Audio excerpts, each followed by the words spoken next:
What's happening, everybody? Coming to you live from America's Pulpit. The truth is back. This is just a new introduction to a message that was done a little over 3 months ago on March 15th, 2020, with the Global Truth Ministries congregation. It was our first online service, and as such, we were, taking a foray into a new way of communing with one another. Anyway, the Lord had given me a sense of direction. I tend to set my sermon series up ahead of time, and He wanted me to go in a more political direction. So this is just one of several sermons or messages, if you're interested, in terms of not specifically the political climate, but what politics and faith have to do with one another. So I hope you're encouraged, and without further ado, let's get to it.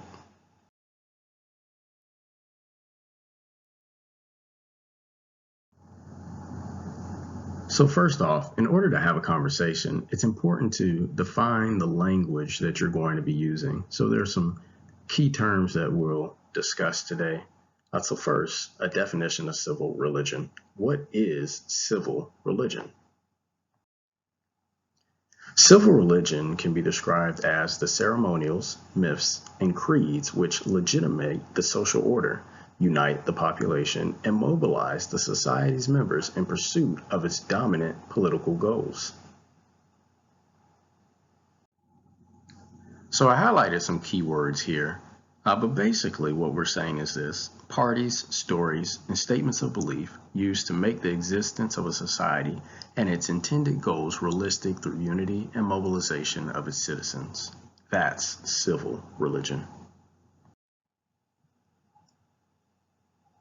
What are some key elements of religion in general? Beliefs and writings, signs, symbols, and sacrifices, rules, whether they be written or unwritten, oaths and agreements, celebrations, and generally there's a leader or a multiplicity of leaders. So here we have our first case study coming out of the book of Daniel, chapter 3, and this is during the time of King Nebuchadnezzar's reign. King Nebuchadnezzar was a bit of a nut. He set up a statue of himself that was 90 feet high and 9 feet thick. Nebuchadnezzar orders all of his leaders to show up. So the satraps, the prefects, the governors, the counselors, the treasurers, everyone who was in leadership positions under this administration were called to show up. When they're called to show up, they're told, hey, we're going to blow this trumpet and you're going to bow to this statue. Just one problem. If you don't bow, you're going to be thrown into the fiery furnace. Well, it just so happens that 3 homies of the main character of this book, Daniel, named Shadrach, Meshach, and Abednego, do not bow. And it's told to King Nebuchadnezzar, so he confronts them and says, hey guys, I get it. You just didn't know what the program is. You're new around here. So I tell you what, I'm going to give you one more chance that when we blow this trumpet, you bow and all will be forgiven. The Hebrew boys respond to Nebuchadnezzar as such. Hey, so we're not going to bow. First off, let's just get that clear. Secondly, even with your punishment of throwing us in the fiery furnace, we don't fear that because we have a God who is able to save us. And even if God should not save us, we'll still be okay. But we're not going to bow. Matter of fact, this shouldn't even be a conversation, but out of respect, we're just letting you know how this is going to go down. Now, as it turns out, the 3 Hebrew boys did not bow. The furnace was turned up 7 times hotter than it usually is. They were bound and thrown into the furnace, so hot that one of the guardsmen died from the flames. There's a peculiar thing that takes place after they close the door or cover the furnace. Nebuchadnezzar can't believe his eyes. He checks with his counselors and his advisors, and he says, hey, didn't we put 3 people in the furnace? That's what I thought. So why is it that I see 4? And the 4th looks like a god. Nebuchadnezzar says, you know what, turn down the fire, just turn it off, turn off the furnace. Shadrach, Meshach, Abednego, come out. It is clear that the God that you worship is the one and only, the true God, God of gods. They didn't smell like smoke. Their clothes had not been touched by fire. It was as if nothing had happened. Nebuchadnezzar goes on to make a decree that only the God of Shadrach, Meshach, and Abednego is to be worshipped. And that should you worship any other God, you'll be torn limb from limb. Not necessarily the outcome you want in a political leader, but nevertheless. So continuing with this first case study, we're jumping to the book of Daniel chapter 4, still talking about King Nebuchadnezzar. King Nebuchadnezzar has a dream that terrifies him thoroughly, and none of his magicians, diviners, sages are able to interpret it. But Daniel, the one for whom this book is named, is able to interpret it. Basically, the verdict is, Daniel says, hey, I pray that this doesn't happen to you, but this is what the dream means. And essentially, you're going to lose your mind. Since that be the case, I strongly encourage you to repent and to humble yourself. Otherwise, you will be out in the fields as if you were a beast for some time. And as luck would have it, Nebuchadnezzar found himself walking on the rooftop, looking around, and made the mistake of saying, look at this great Babylon which I have built. And just as in the dream, a voice came out of heaven and said, well, first off, you don't take credit for what God does. So until you come to your senses, you will be banished and will become like the beast of the field for a little bit of time. And then once you come back to your sense and realize who God is and what God has done, that it is not by your own hands that this kingdom has grown and become successful, then you will return to your place. And as the story goes on, time passes and Nebuchadnezzar comes to his senses and again gives praises to the Most High God. So in case study number 2, we're basically looking at ancient Israel, and you can look these stories up for yourself. On the left-hand side is depicted when the spies go to spy out Canaan in Numbers 13. You remember, I believe there were something like 10 spies, but only 2 of them, Joshua and Caleb, came back and says, you know what, we can actually take the people who are in the promised land.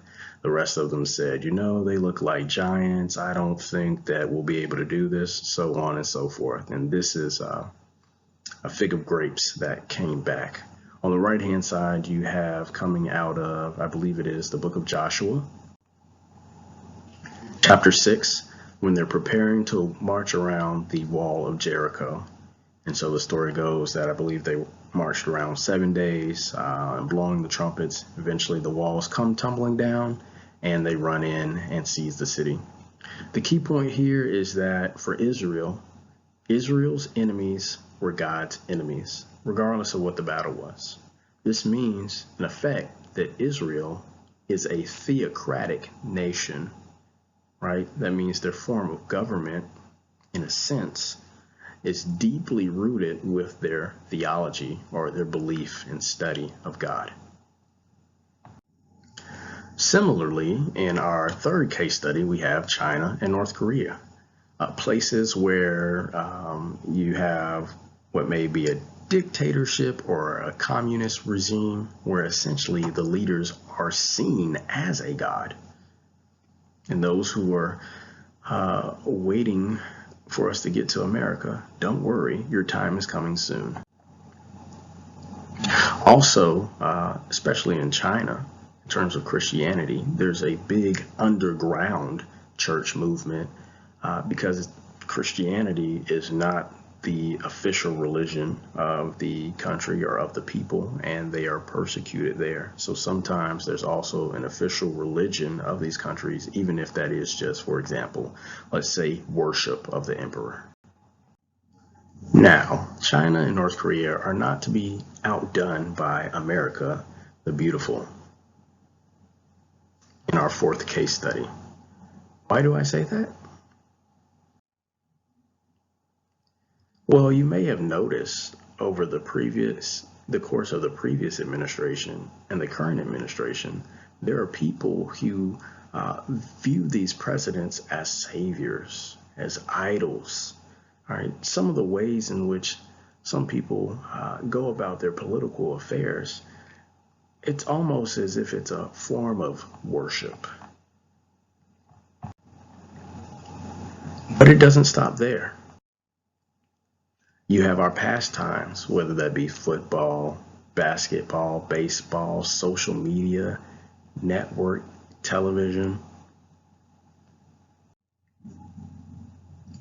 And all of these sports generally will come together as a nation, will be united and mobilized around this thing known as an anthem.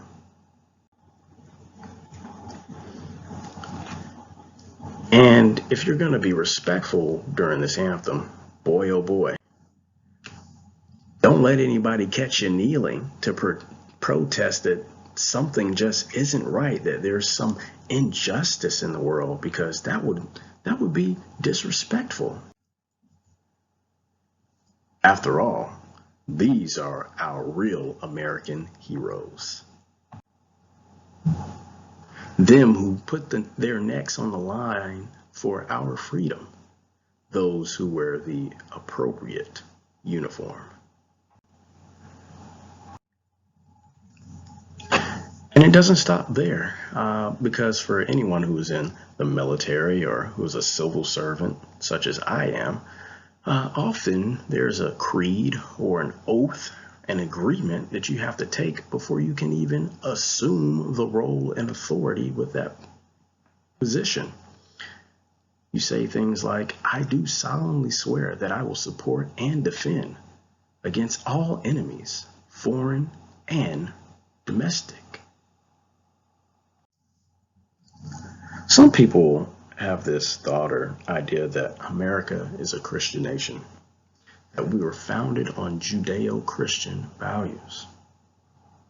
But in order to understand where we come from and what our heritage is, we have to look at those who helped to found us, who laid those cornerstones.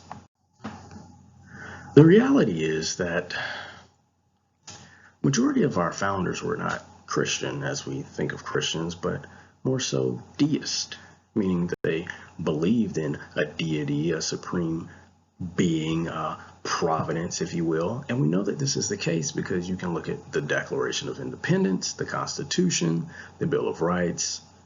If you go back in history, you can read the Federalist Papers, right? Read up on those who were against the Federalists. You can also read the Emancipation Proclamation. Even though God is mentioned, it's always a very generic and high-level view of God. So my question would be, why not just say Jesus Christ if that's what you mean?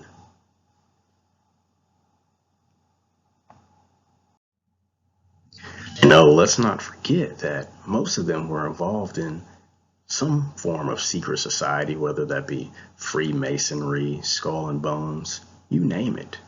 And many of these societies have religious underpinnings in and of themselves. That's actually a mix or a syncretism of things. Just getting a big cauldron pot and throwing everything in there and mixing it up to believe whatever you want to believe because you have influence.